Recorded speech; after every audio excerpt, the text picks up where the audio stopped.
Sabi kasi ni teacher kung sino daw po ang idol namin. Ang drawing ko po ay si Superman. Ikaw po kasi si Superman. Malakas, matalino, at mapagmahal. Kaya idol po kay tatay eh. Talaga ba, anak? Yan yung sinabi mo sa teacher mo?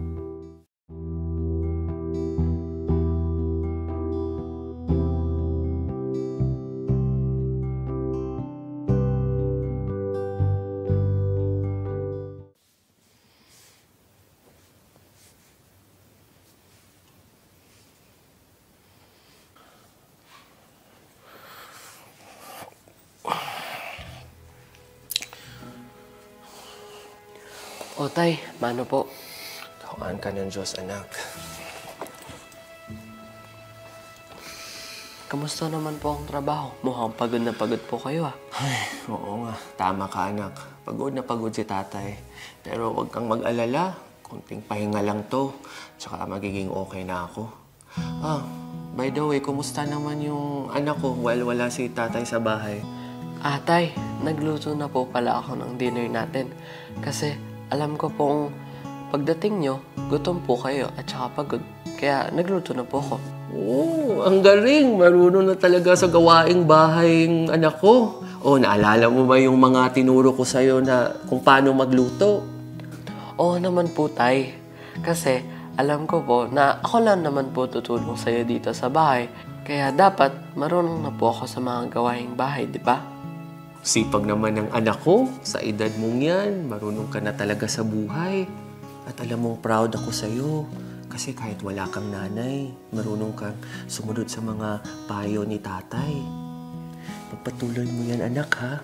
Basta nandito lang si tatay para sa'yo. Ang drama naman ni tatay. Tara at kumain na po tayo. Masarap po ang linuto kong ulam. Talaga? Lalo tuloy akong nagutom. Tara, sige na. Kumain na tayo, anak.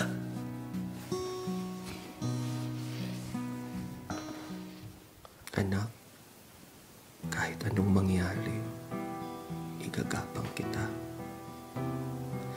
Simula nung mamatay ang nanay mo, nung pinanganak ka,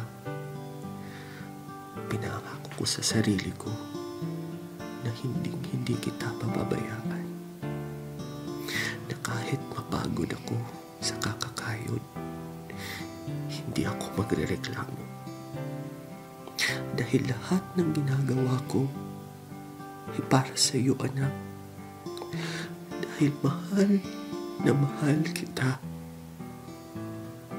Mahal na mahal kita, anak. Nandito lang si tatay palagi.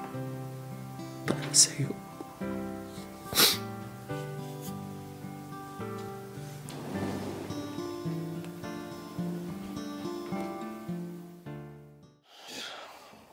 Kakapagod naman itong araw na to. Grabe.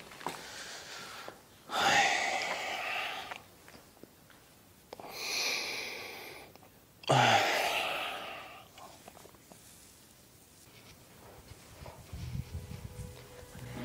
Tay, ako na po magtanggal ng sapatos niyo.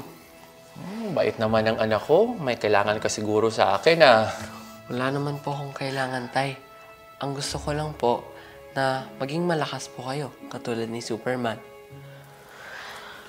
Eto po, pinag-drawing po kami kanina ni teacher. Kung sino daw po ang idol namin. Sabi ko, ikaw po yan, tay. Hindi naman ako si Superman, anak, ah. Hindi naman ako to. Tay, sabi kasi ni teacher kung sino daw po ang idol namin. Ang drawing ko po ay si Superman. Ikaw po kasi si Superman. Malakas, matalino, at mapagmahal. Kaya idol po kay tatay eh. Talaga ba, anak? Yan yung sinabi mo sa teacher mo? Opo, kasi superhero ko naman po talaga sa akin, tay. Kasi mag-isa mo akong tinataguyod. Nagtatrabaho ka para makapag-aral at makakain ako ng masarap. Kahit hindi po tayo mayaman, binibigay niyo pa rin po sa akin lahat ng gusto ko. Kaya idol po kita, tay. Napaka-sweet naman ng anak ko. Alam mo, anak, kahit anong mangyari, hindi kita pababayaan.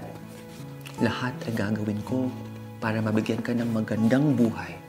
Tandaan mo, anak, mahal na mahal kita. Okay? mahal na mahal din po kita, Tay.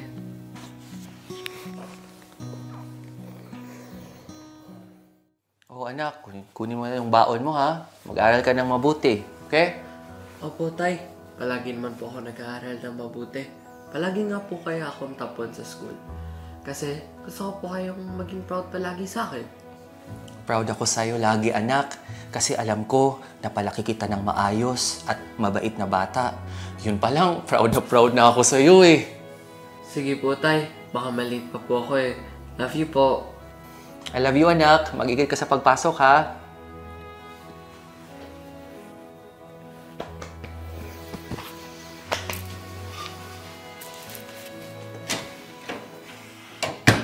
Hindi madali ang maging nanay at tatay. Pero kahit mahirap, gagawin ko ang lahat para maitaguyod at mapalaki ko ng maayos ang aking anak.